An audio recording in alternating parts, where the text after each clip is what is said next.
It is time for Chapter 9 of The Girl Who Spoke Bear by Sophie Anderson, illustrated by Kathrin Honesta, published by lovely Usborne. Chapter 9.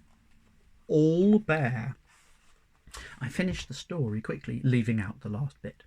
In Anatoly's version, the child wanders back to the cave where she lives with the bear Tsarina, snuggles into her thick warm fur and falls asleep.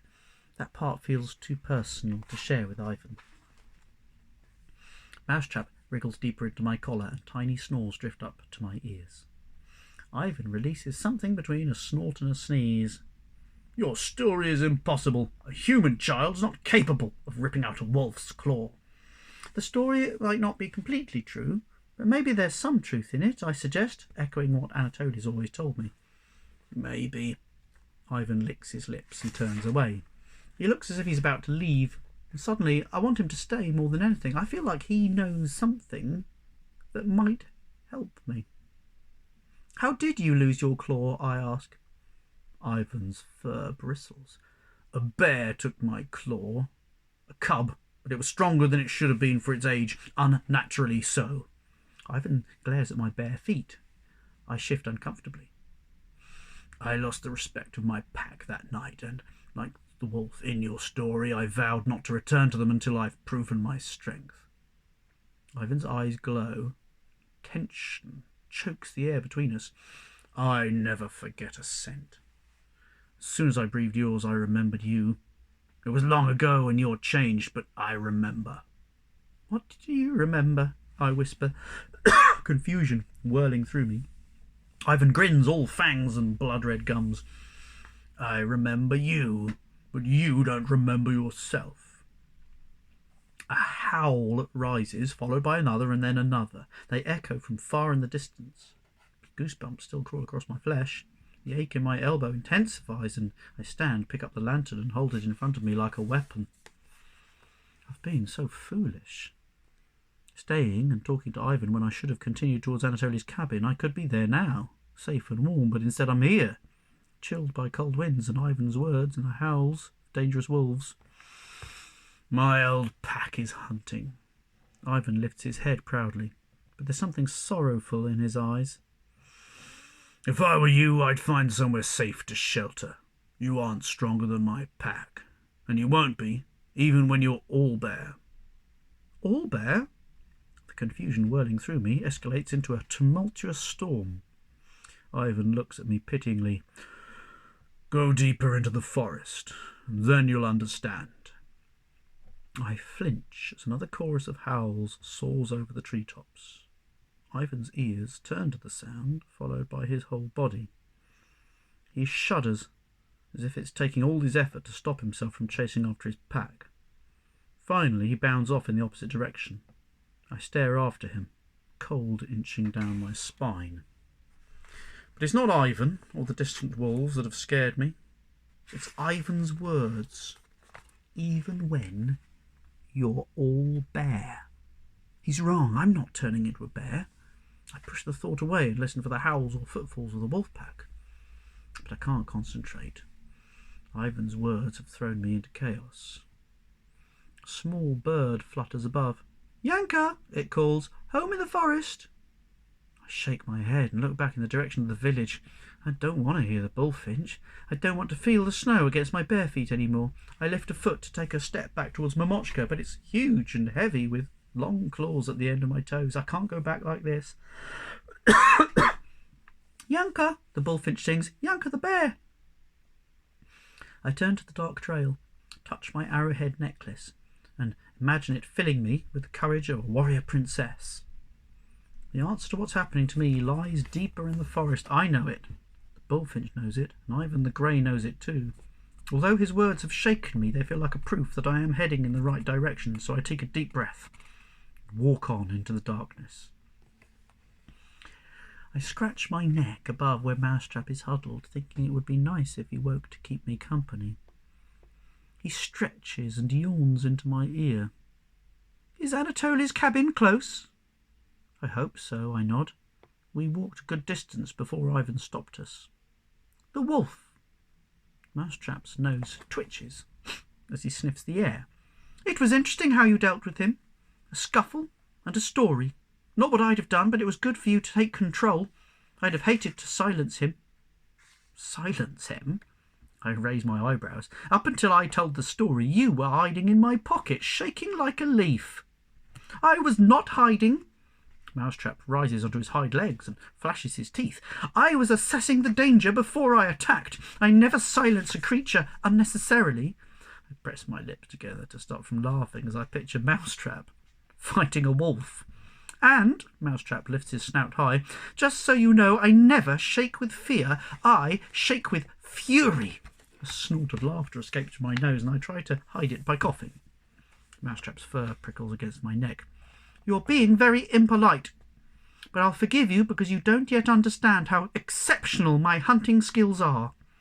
You said it was a deer. I glanced sideways at Mousetrap. A deer? When I asked you what the noise was, you said it was a deer, not a wolf. You misheard me. I told you before, you don't listen properly. Mousetrap squeezes back into my collar and starts snoring immediately. I groan in frustration. I wanted Mousetrap's company, but I've only managed to offend him. He wriggles around so his back is pressed against my neck. I decide to settle for the comforting feel of his warmth instead. The trail is narrow, barely visible in the darkness, with no way to light my lantern. My eyes ache from straining to see, and it takes all my concentration to make sure I don't drift from the path. Hours seem to pass before the trail twists out of the pines and becomes lit by moonlight. A sledge track scars the surface of the snow, and my heart lifts as I think of Anatoly riding across here. I wonder if he's in the cabin I'm heading towards now. He'd be so surprised to see me. I imagine him taking me in to be warmed by his fire, maybe offering me some broth and bread. He might help me plan where to go next in the snow forest, to look for clues to my past. Energised by these thoughts, I walk faster. Soon I spot Anatoly's cabin. It's in a clearing at the top of a steep slope. It's as cold and dark as the night around it. No light from the small windows, no chimney smoke curling into the air. I know before I reach the door that he won't be there. Where do you think Anatoly keeps the cod? Mousetrap sits on my shoulder as I unbolt the door. There's no need for locks in the snow forest. People rarely wander this far from the village, but bolts keep out wolves and bears. The thick wooden door creaks open.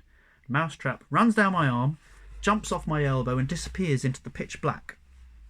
I step inside too, bolt the door behind me and let out a long sigh of relief. Anatoly might not be here, but at least I found somewhere safe to rest. I lean back against the door and so much tiredness crashes over me I nearly sink to the floor. But I need to get warm and to check my wound from Ivan. Mousetrap! I call into the darkness. He scampers up my coat and rests a paw on my cheek. What is it, human girl? I was just checking you're all right. I'm fine, but I can't smell any cod.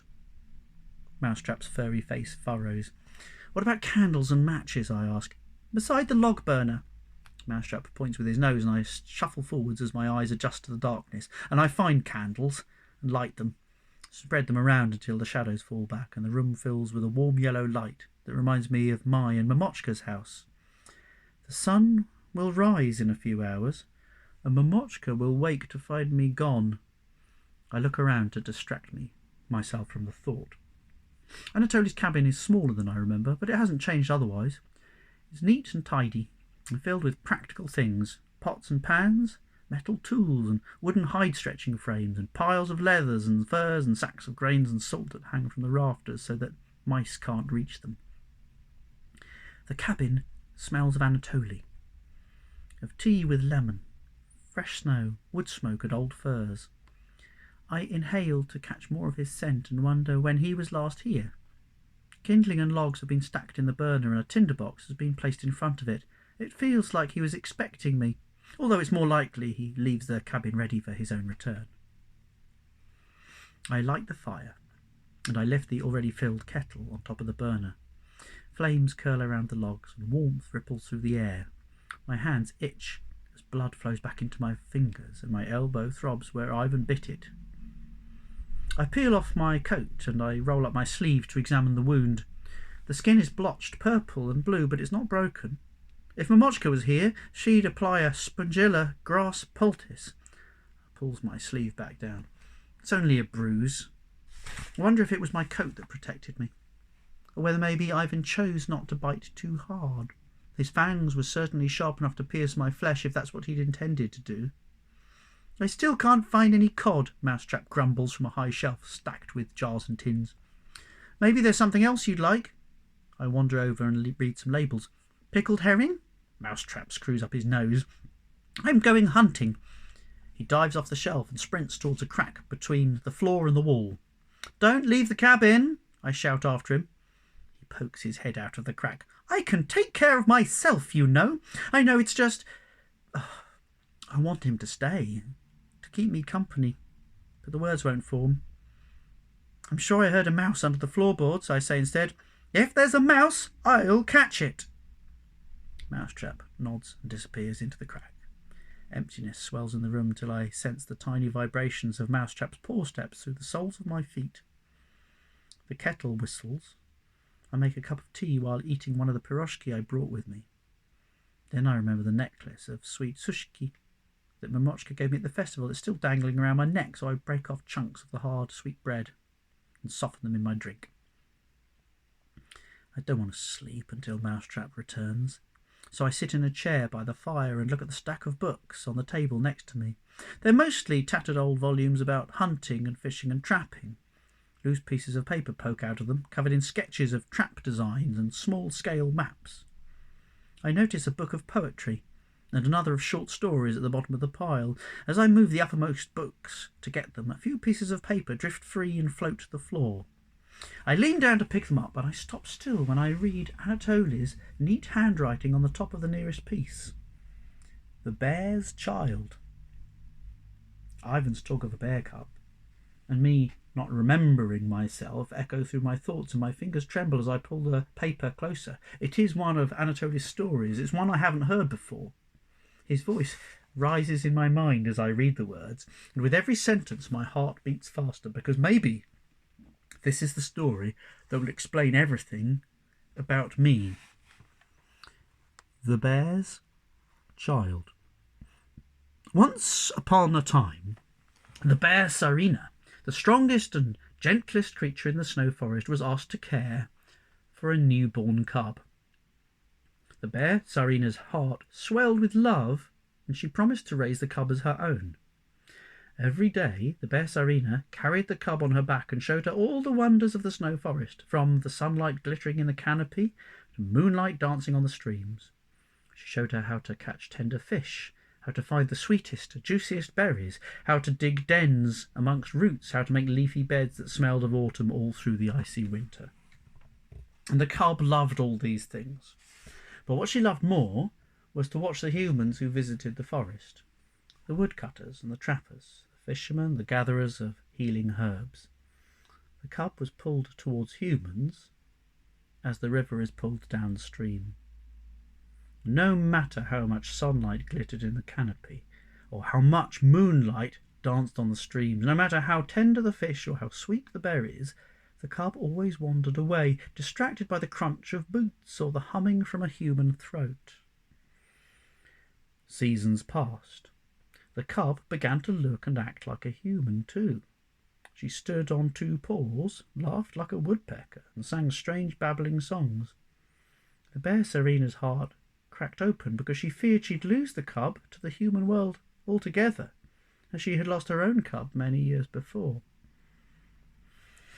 The bear Tsarina watched from a distance, swaying from one great paw to the other, not knowing how to keep the cub or how to say goodbye. Sometimes the cub would roll in pine needles or talk to a bird, and the bear Tsarina's heart would leap at the thought she might stay. But these moments were more and more fleeting, and then the bear Tsarina realised it was too late. Winter was coming, and yet the child was losing her fur. Cold, wet leaves gathered in mounds, and worry settled heavy on the bear Tsarina.